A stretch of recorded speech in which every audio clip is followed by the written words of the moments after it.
The Wendy's sign was a dying ember against the bruised purple of the Ohio sky. One of the pigtails on the smiling, freckled girl had flickered out years ago, leaving her in a state of perpetual, winking conspiracy. It was a fitting welcome back to Millfield, a town that felt less like a place you returned to and more like a place you got stuck in. And I was stuck, good and proper. 24 years old, back in my childhood bedroom, with the kind of empty bank account that laughs at you when you check it. Community college wasn't going to pay for itself. That's why I was here, standing in a desolate parking lot on Route 33, the air thick, with the smell of old grease and damp asphalt. The job posting had seemed like a typo. Night shift, $45 per hour. You don't see that kind of money for flipping burgers anywhere, let alone in a town whose main export was teenage boredom. Desperation, however, is a powerful silencer of doubt. Inside, the place was a tomb. The fluorescent lights hummed a weary tune over faded red vinyl and sticky tables. A man who looked like he'd been wrestling a ghost and lost stood behind the counter, wiping it with a rag that had seen better decades. He was Frank, the manager. "Vance?" he grunted, not looking up. His name tag was upside down. "Yeah, Leo Vance. Here for the interview." He finally met my gaze with a pair of bloodshot eyes that held the accumulated exhaustion of 1,000 night shifts. "You got a pulse. You willing to work till sunrise?" "Yes, sir." "You good at following instructions? To the letter? Even if they don't make sense?" It was a weird question, but I needed the job. "Absolutely. Very detail-oriented." He grunted again, a sound of grim approval. "You're hired. Uniforms in the back. Your shift starts now. I'll stay for the first hour." That was it. No questions about my experience. No, "Tell me about a time you handled a difficult customer." The tour that followed was just as bizarre. Frank pointed vaguely around the empty restaurant. "Grill, fryer, drink machine. Don't burn the place down. Most nights are dead quiet anyway." He didn't show me how to close out the register or where the extra ketchup packets were. It was the most perfunctory tour in the history of fast food. As he was about to leave, he stopped and dug into his back pocket. He pulled out a piece of paper. It wasn't a clean, corporate printout from some HR department. This was a veteran of 1,000 washes, creased into a soft gray square and stained with what looked suspiciously like coffee and maybe rust. He unfolded it carefully, as if it were a sacred text. "All right, kid. This is the most important part of the job," he said, his voice dropping to a low, serious tone. "You read this, you memorize it, you do exactly what it says. No questions, no smart ideas, you just do it. Your life might depend on it." I stared at him, waiting for the punchline. There wasn't one. He handed me the paper. At the top, in a shaky, urgent scrawl, were the words, "Night shift rules. Follow to the letter." I scanned the first rule. It said if the drive-through headset went to pure static between 11 p.m. and 11:01 p.m., I was to turn it off immediately. "Do not listen," it warned. "Count to 60, then turn it back on." Okay, weird electrical quirk maybe. But the next one was stranger. If a customer ordered a burger with no bun, I had to tell them we were out of patties. The instructions were specific. Do not ask why. Do not make eye contact through the window. It promised they would leave. One tie. It kept going, each rule more bizarre than the last.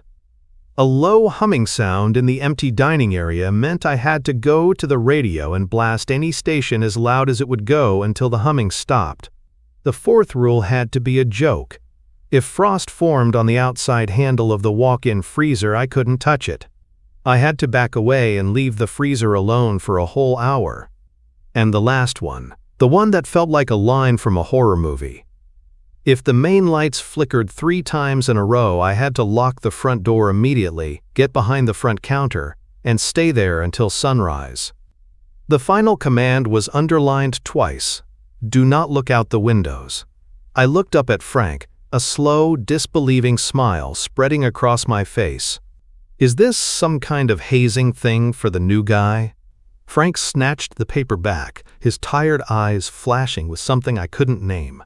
Not anger, but a deep, chilling fear. "It ain't a joke, kid," he rasped. "The folks who worked here before you, the ones who didn't listen, they ain't here anymore."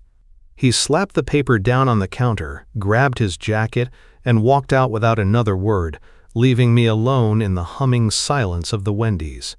I picked up the list again, the flimsy paper feeling impossibly heavy in my hand. $45 an hour to follow some crazy old coot superstitions? For that kind of money, I'd hum along with the ghosts if I had to. It was just a weird prank. It had to be. Frank's rusty sedan kicked up gravel as it disappeared onto Route 33, leaving me in a silence so profound it felt like a pressure in my ears. For a long time, nothing happened. I was just a guy in an ill-fitting polyester uniform standing in an empty fast food joint in the middle of nowhere. I wiped down counters that were already clean. I refilled napkin dispensers. I tried to make sense of the list of rules still sitting on the counter, its creases like a map to a land of paranoia. A prank. It had to be. A ridiculously elaborate hazing ritual designed to weed out anyone not desperate enough to play along. $45 an hour was the bait, and the weird rules were the hook. Well, I was hooked. I folded the paper and shoved it into my back pocket, the stained corners scratching against my wallet. Lick. My first customers didn't show up until after 9. The bell over the door chimed, a cheerful sound that felt completely out of place. 2 teenagers, a boy and a girl, shuffled in, radiating the kind of restless energy that comes from having nowhere to go. They ordered a couple of Frosties and some fries, paid in crumpled dollar bills, and slid into a booth by the window. I tried not to listen, but in the tomb-like quiet of the dining room, their voices carried. "I'm telling you, I saw a light over there last week," the boy said, pointing with a fry toward the window. I glanced over my shoulder. Across the 4 lanes of dark, empty highway stood the abandoned grain silo. It was a concrete monolith, a forgotten giant against a sea of stars, its surface scarred with rust and neglect. It had been derelict for as long as I could remember, a creepy landmark on the edge of town. "You did not," the girl scoffed, dunking her own fry into her Frosty. "It's been empty since our parents were kids. It's probably just kids with flashlights, like us last year." No, this was different. It wasn't a flashlight beam, it was inside. And you know the stories. People used to go missing out there. Old Man Hemlock, that drifter back in the 80s, they say the silo took them. "They say a lot of things, Kyle," she said, but her voice was a little quieter now. "They say if you stare at it too long on a moonless night, you'll see faces in the cracks." I felt a ridiculous shiver go down my spine and forced myself to turn away, busying myself by wiping the grill. Local legends. Every small town had them. Spooky stories told to scare kids and pass the time. It was all part of the atmosphere, part of the big stupid joke Frank was playing on me. The teenagers left, and the silence returned, heavier this time. An hour later, a semi-truck rumbled into the lot, its air brakes hissing like a tired dragon. The driver was a big man with a thick beard and a weary kindness in his eyes. He ordered a large coffee, black. As I handed it to him, he looked past me, his gaze lingering on the dark dining room. "First night?" he asked, his voice a low rumble. "Yeah. Just started." He nodded slowly, taking a sip of his coffee. "Just be careful, son. Night has a way of changing things around here. Some places they have a different rhythm after the sun goes down." He gave me a long, meaningful look before turning and lumbering back to his rig. His words hung in the air long after the rumble of his engine faded. A different rhythm. Okay, now the professional trucker was in on the gag too? This was getting impressive. Annoyed and a little restless, I started snooping around the manager's office, a cramped closet smelling of stale coffee and desperation. I was looking for a real employee handbook, something to tell me how to actually do the job. Although, I found one stuffed under a stack of invoices. As I pulled it out, a smaller, crumpled piece of paper fell to the floor. It was a handwritten note, the writing frantic, almost violent. The ink was faded, but the message was chillingly clear. "Hey me plyav telag dia fi he." They come from the silo, don't let them in. Veg diaphi he me plag diaphi. I stared at the words, the silo, the missing people, the trucker's warning, and Frank's bizarre rules all swirling together in my head. It was a perfect piece of theater. Someone had put a lot of effort into this. I almost had to admire the dedication. And with a smirk, I crumpled the note into a tight ball and tossed it into the trash can. It was just a joke. It was all just a big, stupid joke. I glanced at the clock on the wall. It was 10:59 p.m. The big, round clock on the wall clicked over. 11 p.m. I was leaning against the counter, scrolling through my phone, feeling the smug satisfaction of someone who's figured out the con. The silence of the Wendy's was a comfortable blanket. Then, from the drive-thru headset hanging on its cradle, came a noise that ripped that blanket to shreds. It wasn't just static. It was a violent, teeth-rattling roar, like a million hornets trapped in a metal can, amplified to the point of pain. It was the sound of a radio dial spinning between dimensions. I flinched back, hands flying to my ears. My first thought was that the equipment was blowing out. My second colder thought was of the list in my pocket. Rule number 1. If the drive-thru headset goes to pure static between 11 p.m. and 11:01 p.m., turn it off immediately. Do not listen. This is so stupid, I muttered to myself, but my hand was already shaking as I reached for the power button on the console. The roaring static felt like it was drilling into my skull. My finger found the button and slammed it down. Silence. The sudden absence of sound was almost as jarring as the noise itself. My heart was hammering against my ribs like a trapped bird. My breath came in ragged little puffs. Count to 60, the rule said. My eyes darted around the empty, fluorescent-lit restaurant. The smiling Wendy's girl on the cups seemed to mock me. The place didn't feel like a prank anymore. It felt like a trap. 1, 2, 3, I whispered, my voice hoarse. The numbers felt like anchors in a sea of rising panic. I kept my eyes fixed on the clock, watching the second hand sweep its agonizingly slow path. With every tick, the silence seemed to deepen, to become heavier, as if the air itself was holding its breath. 34, 35 sweat trickled down my temple. Was this part of it? A psychological game to see if I'd crack. I could just leave.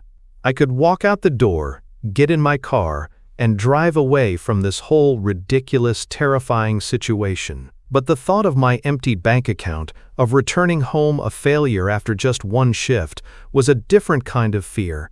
58, 59, 60. I let out a breath I didn't realize I'd been holding. My hand, slick with sweat, reached out and switched the headset back on. For a moment, there was nothing but the familiar, gentle hiss of an open channel. Relief washed over me so intensely it made me dizzy. It was just faulty wiring. A perfectly timed electrical short. And then, a voice breathed directly into my ear. It was a dry, whispering sound, like dead leaves skittering across pavement. Leo. It wasn't a question. It was a statement of fact. The voice knew my name.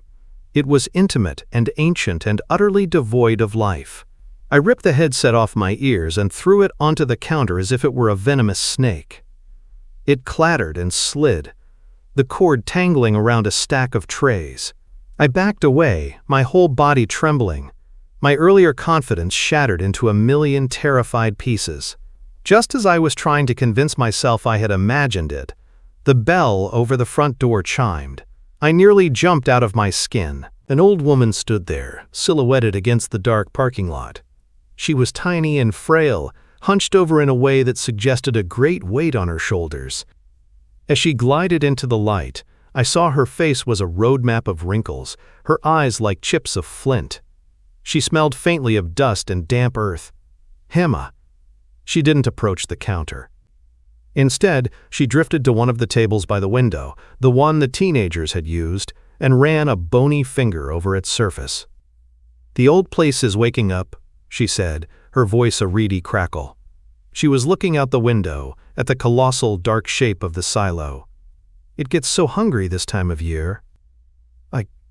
I'm sorry, ma'am. Can I help you?" I stammered, my voice barely a squeak. She turned her flinty eyes on me. "They gave you the list, didn't they? Frank's little list of rules?" I could only nod, my throat too tight to speak. "Good," she said, a thin, humorless smile touching her lips.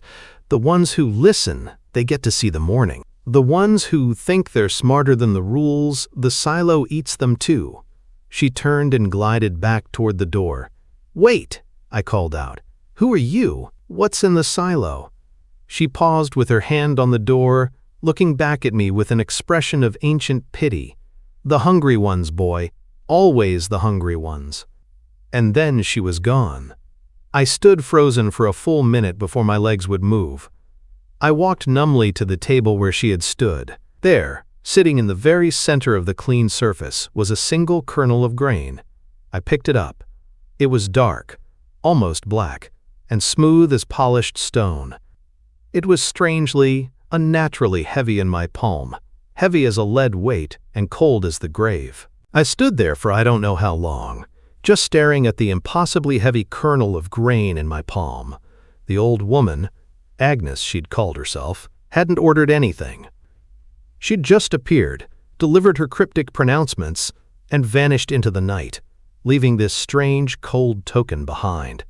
I pocketed it, the weight of it a constant, unsettling reminder in my jeans. The fear from the headset incident hadn't faded.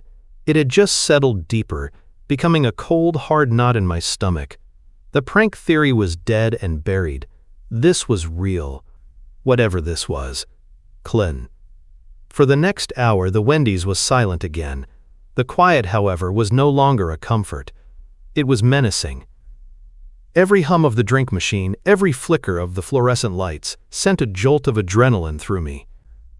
I kept glancing at the windows, half expecting to see a pair of flinty eyes staring back, or worse, something else entirely. I found myself obsessively watching the clock, my shift becoming a countdown to a horror I couldn't yet name. At exactly 12:30 a.m., the drive-through sensor dinged. My heart leaped into my throat.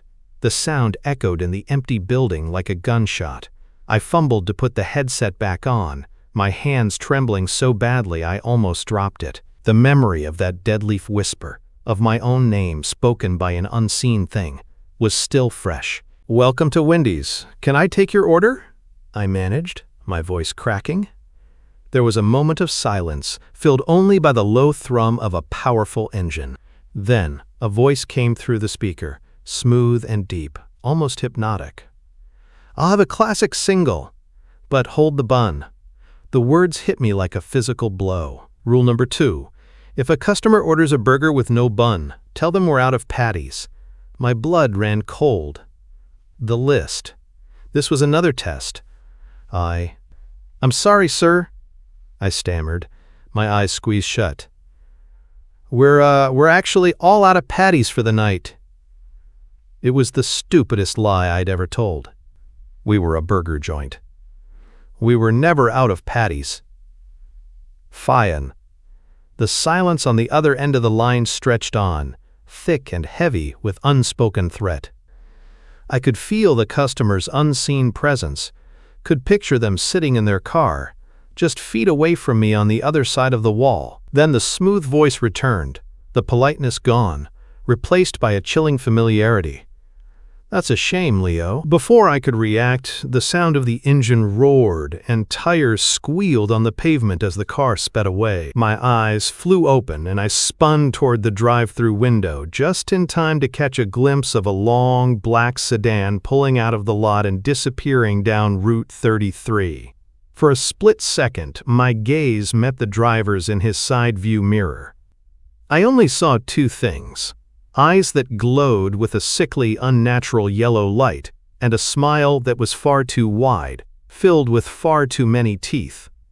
I stumbled back from the window, gasping for air. They knew my name. They were toying with me. The next hour was a blur of pure terror. Just as the memory of the yellow-eyed man started to fade, a new horror began. It started as a faint vibration through the soles of my shoes, a low thrum that seemed to emanate from the very foundations of the building. It grew steadily into a deep, guttural humming sound. It wasn't mechanical. It sounded organic, like 1,000 giant insects buzzing in unison. It was coming from the empty dining area. Rule number 3. If you hear a low humming sound, turn the radio up as loud as it will go. I scrambled for the small radio behind the counter, my fingers fumbling with the dial. The humming grew louder, more intense, making my teeth ache. It felt like it was trying to get inside my head. I twisted the knob, and a blast of classic rock shattered the air. I cranked the volume until the speakers distorted. The sound, a wall of noise pushing back against the encroaching hum. For a tense minute, the two sounds battled, the rock music and the deep, alien vibration. Then, as abruptly as it began, the humming stopped. Just after 2 a.m., a beat-up pickup truck pulled in, and a group of 4 factory workers came in, their laughter and loud talk a shocking wave of normalcy. They ordered burgers and fries, complaining about their foreman and talking about the local football team. For 15 blissful minutes, the Wendy's felt like a Wendy's again. I felt my sanity returning. As they were leaving, one of them paused at the door, peering out into the darkness toward the field next to the silo. "Whoa, check that out," he said, his voice suddenly hushed. The others gathered around him. "What the hell is that?" one of them whispered. I leaned over the counter, trying to see what they were looking at. In the faint moonlight, at the edge of the tall grass, something was moving. It was tall and pale, its shape vaguely human but unnervingly thin. It didn't walk. It seemed to glide, its movements jerky and unnatural, like a marionette with its strings tangled. It swayed there for a moment before melting back into the shadows of the field. The factory workers exchanged uneasy glances, their jovial mood gone. They hurried out to their truck and left without another word, leaving me alone once more, with the chilling image of that pale, dancing shape burned into my mind. The image of that pale, swaying figure at the edge of the field refused to leave my mind. It was wrong. Everything about its movement, its thinness, was a violation of the natural order. It wasn't a person. It was a thing. And it had come from the direction of the silo. A cold dread began to seep into my bones, a dread that had nothing to do with the immediate threats of the night and everything to do with half-forgotten memories. Suddenly, I wasn't just a terrified kid working a nightmare shift. I was a boy in Millfield again, sitting around a campfire, listening to the older kids tell ghost stories. They weren't just stories about missing people, they were older tales, whispers passed down from our grandparents, about the silo and the land it stood on. I remembered a story about a great drought, sometime back in the 30s. The crops failed, the livestock died, and the town starved. The farmers who owned the silo back then, the Hemlocks, the same name the teenager had mentioned, were hit the worst. The legend said they grew desperate, making strange pacts with things that lived deep within the earth, things that promised a harvest in exchange for a different kind of nourishment. One by one, the family vanished. They weren't found in their beds or in the fields. The story said they were simply absorbed, taken by pale, eyeless things that lived in the heart of the grain, their hunger eternal. It was all just folklore, of course. Campfire tales. But standing alone in this sterile, fluorescent-lit box, the folklore felt terrifyingly real. Agnes's words echoed in my head. The hungry ones. Always the hungry ones. Neil, I was so lost in these grim thoughts that I almost missed it. I had walked toward the back, needing to put some distance between me and the big plate glass windows, when I saw it. The walk-in freezer door. The thick, metal handle, usually just cold steel, was now coated in a thick, feathery layer of white frost. It wasn't condensation. It was crystalline and sharp, like the frost on a window pane in the dead of winter, and it was growing before my very eyes, delicate ice ferns spreading across the metal. Rule number 4. If you see frost forming on the outside handle of the walk-in freezer, do not touch it. back away and do not open the freezer for at least 1 hour. My breath hitched. The air in the kitchen was warm, thick with the smell of old fryer oil. There was no earthly reason for frost to be forming on the outside of the door. I backed away slowly, my sneakers squeaking on the greasy floor. I didn't just back away a few feet. I retreated all the way to the front counter, putting as much space as I could between me and that door. It felt like a cage, and something inside was trying to turn the lock cold. Not. As I stood there, heart pounding, a new sound began. Not. Tap. It was faint, but unmistakable. Tap, tap. It was coming from the freezer. A slow, deliberate, patient tapping from the other side of the heavy, insulated door. It wasn't the frantic scrabbling of a trapped animal. It was intelligent. It was a summons. It was something telling me it knew I was out here. It knew I was listening. Kata. The tapping stopped, and a new, more insidious horror began. From the shadows of the silent dining room, I heard a sound. A girl's laugh. It was the same bright, carefree laugh of the teenage girl who had come in hours ago. It echoed in the empty space, a perfect mimicry. Then I heard Kyle's voice, clear as day. "You did not. It's probably just kids with flashlights." My blood turned to ice. They weren't just tapping on doors anymore. They were using the sounds of the night against me. The voices of my previous customers began to drift through the restaurant, a ghostly chorus of the damned. I heard the deep rumble of the truck driver's voice, twisted into a mocking drawl. Night has a way of changing things. I heard the smooth, hypnotic voice from the drive-thru, whispering from the darkened corners, calling my name over and over again. "Leo, Leo, such a shame, Leo." They were learning. They were adapting. The entities from the silo, the pale, hungry things from the old legends, were no longer just testing the rules. They were inside the building's very acoustics, seeping through the vents and walls, and they were trying to wear me down, to make me doubt my own sanity before they made their final move. The tapping from the freezer had been a prelude. This was the siege. The ghostly symphony of stolen voices continued for what felt like an eternity. Laughter from one corner, a whispered name from another, the squeal of tires from the drive-thru. They were playing with me, a cat with a cornered mouse, and my sanity was fraying with every passing second. I had wedged myself behind the front counter, my back pressed against the cold metal of the drink machine, clutching a spatula like it was some ancient holy weapon. It was all I could do to keep from screaming. Willow. I kept my eyes glued to the clock. 4:44 a.m.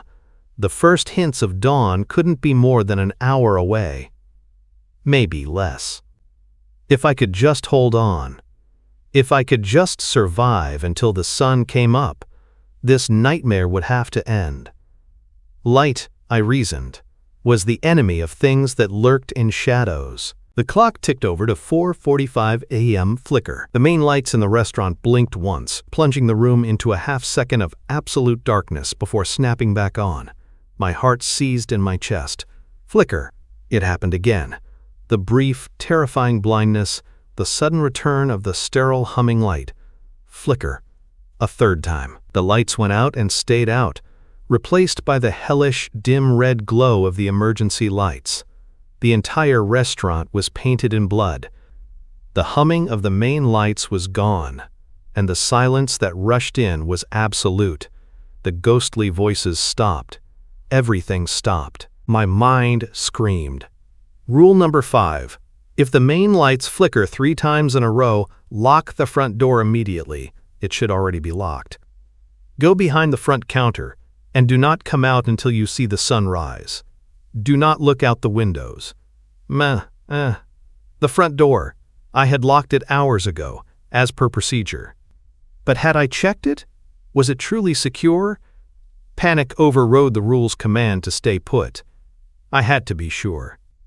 Scrambling on my hands and knees, I crawled toward the front of the store, my head low. I reached the door and my trembling fingers fumbled with the deadbolt. It was locked. Solid. A wave of relief, thin and fragile, washed over me. That's when I saw the movement. Brah? Against the rule, against every instinct for self-preservation that was still screaming inside my skull, I risked a glance out the large plate glass window. And what I saw broke my mind. Twa. They were coming from the silo, not walking, not running. They were gliding over the asphalt of Route 33, their forms indistinct in the pre-dawn gloom, like columns of smoke given terrifying shape. There were dozens of them.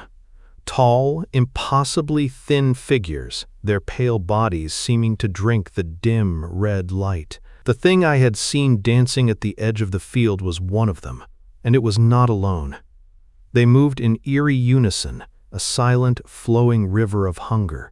They didn't make a sound as they crossed the highway and poured into the parking lot, surrounding the little glass and brick building. They moved with a horrifying grace, their feet never seeming to touch the ground.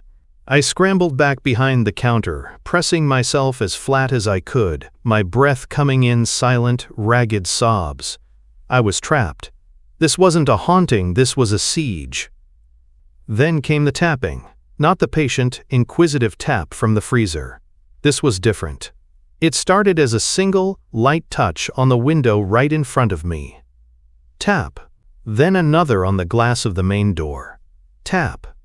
Soon, it was coming from all sides, a soft, dry, scrabbling sound. The sound of dozens of long, pale hands pressing against the glass. $dollars with a wella. Hap. Tap, tap, tap. The sound was everywhere, a gentle, horrifying rain of fingertips against my glass prison. And then, they began to whisper. It wasn't the cacophony of mimicked voices from before. This was their own voice. A unified chorus of dry, sibilant hisses that spoke a single word. My word.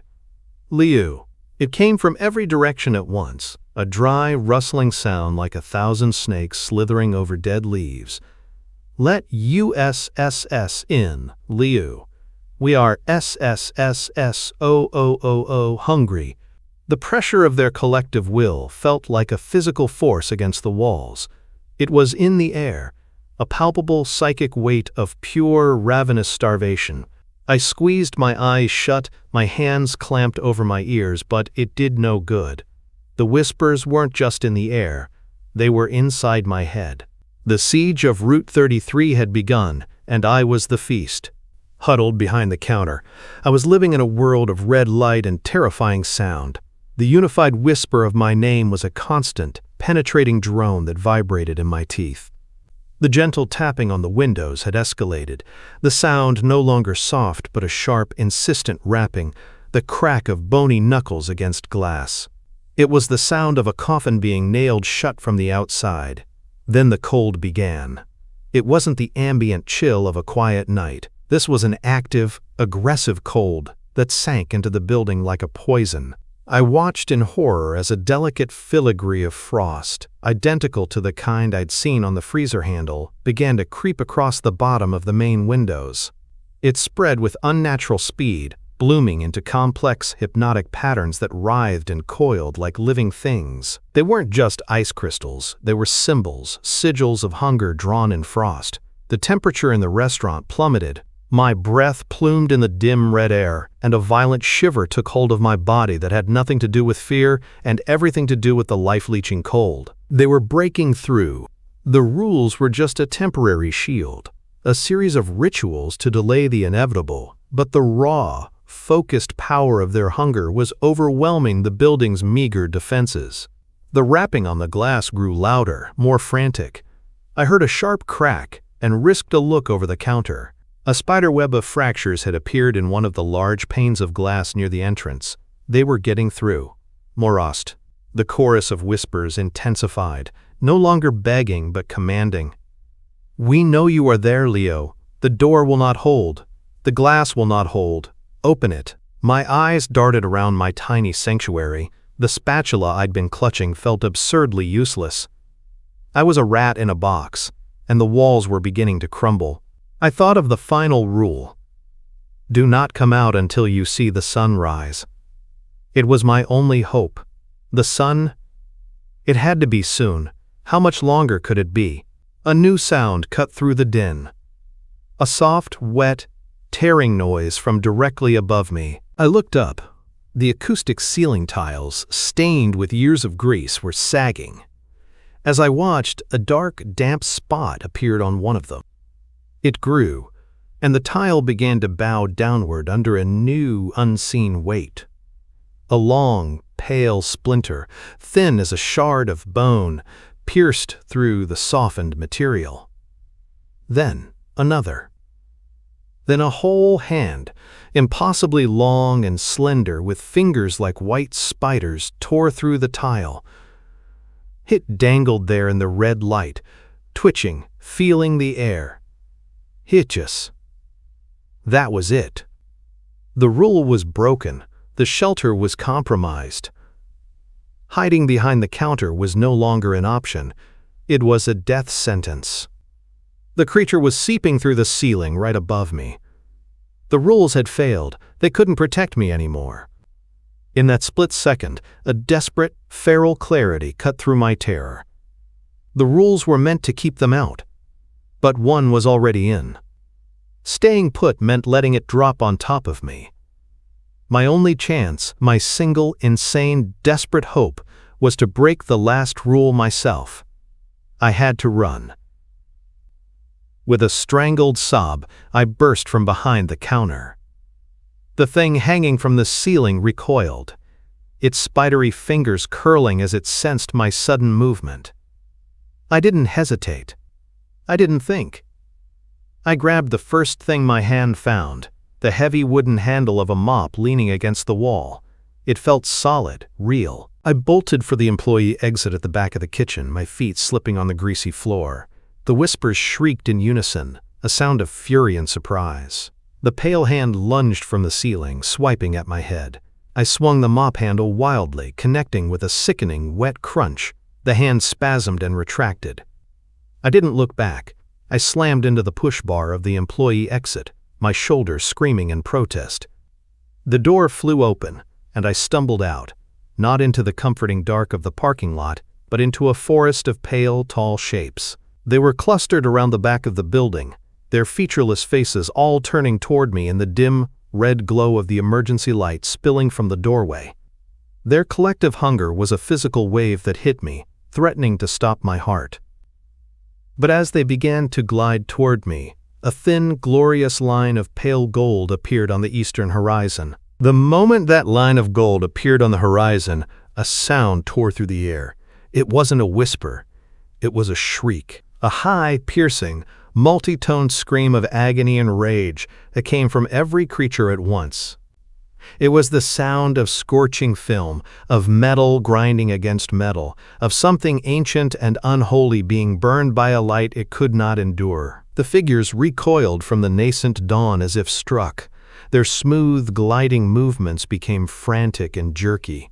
The one I had hit with the mop handle was writhing on the ground, its pale form smoking where the weak light touched it. The others pulled back, their featureless faces turned toward the east in a silent, synchronized expression of horror. Their shadows stretched long and distorted before them, fighting a losing battle against the encroaching morning. Haji. I didn't wait to see what would happen next. I ran. I burst through the remaining cluster of them, the cold air they radiated washing over me like a wave from a frozen sea. I ran across the parking lot, my lungs burning, my legs screaming, my entire body fueled by a primal terror that had been building for hours.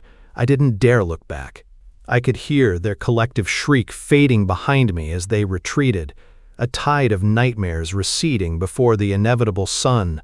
I sprinted across the 4 empty lanes of Route 33 and didn't stop until the cracked pavement of the highway turned into the damp soil of the field on the other side.